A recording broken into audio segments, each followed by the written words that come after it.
జగన్ అధికారంలోకి రావడానికి అదే ఉపయోగపడద్దా? ఖచ్చితంగా. అంటే అధికారంలోకి రావడానికి 100 ఫ్యాక్టర్స్ ఉంటాయి. అందులో అది కూడా ఒకటి అవుతుంది. ఎందుకంటే పూర్తి చేయడం అంటే పూర్తి చేస్తాడు? మొదటి 2 సంవత్సరాలు కరోనా, తర్వాత ఈ కార్యక్రమాలు బిగిన్ అయినాయి. 22 అట్లాగా. 23కి స్థలాలు ఎంపిక పూర్తయింది, కేటాయింపులు పూర్తయినాయి, 7 లక్షల ఇల్లు కూడా పూర్తి చేశాడు. ఒక్క రోజులో అయిపోవు కదా అయ్యి.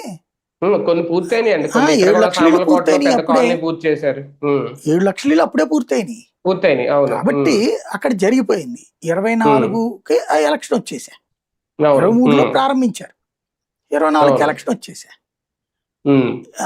7 లక్షలు అసలు ఇంతవరకు ఆంధ్రప్రదేశ్ చరిత్రలో ఎప్పుడు కట్టారండి ఇల్లు? 31 లక్షల మందికి అసలు ఆంధ్రప్రదేశ్ చరిత్రలో ఎప్పుడు ఇచ్చారు స్థలాలు?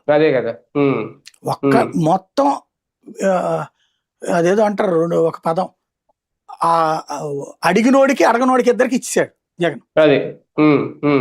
ఇంకా కొత్తగా ఇవ్వడం తప్పించి ఏం లేదు. వీళ్ళు ఇంకా నాయకుడు చుట్టూ తిరిగి, ఆడి చుట్టూ ఈడి చుట్టూ తిరిగి అంటున్నారు. అప్పుడు వాలంటీర్లు అసలు ఎవరి చుట్టూ తిరగక్కల, డైరెక్ట్ గా ఇచ్చి పడేశారు ఆ రోజున. కాబట్టి ఇవాళ ఆ ప్రాబ్లం లేదు. అది పూర్తి చేస్తే వీళ్ళు మంచోళ్ళు అవుతారు, లేదంటే జగన్ కి ఛాన్స్ ఇచ్చిన వాళ్ళు అవుతారు. 2 ఏళ్ళు ఆగంటే జగన్ వస్తాడు, పూర్తి చేస్తారు అని చెప్పడం కూడా నిజంగా అంటే అదొక ఓవర్ కాన్ఫిడెన్స్ పదంలా లేదా? ఈ మధ్యన లాస్ట్ టైం అదే వాడారు 2014. చంద్రబాబు గారు చెప్పారు కదా, టిట్కో వెళ్ళి మేము వచ్చి పూర్తి చేస్తామని, అంతే చెప్తారు. రాజకీయాల్లో మేము రామ అధికారంలోకి మేము గట్ట మాకు సంబంధం లేదంటారా ఎవడన్నా? బేసిక్ గా ఎవరికాడు ఇప్పుడు మొదట 6వ నెల నుంచినే జగన్ మాట్లాడతాడు. అప్పుడు చంద్రబాబు నాయుడు 6వ నెల నుంచినే మాట్లాడుతూ వచ్చాడు మేము వస్తామనేది. కాన్ఫిడెన్స్ లేకుండా రాజకీయాలు ఎట్ట చేస్తారు వీళ్ళు? అవును.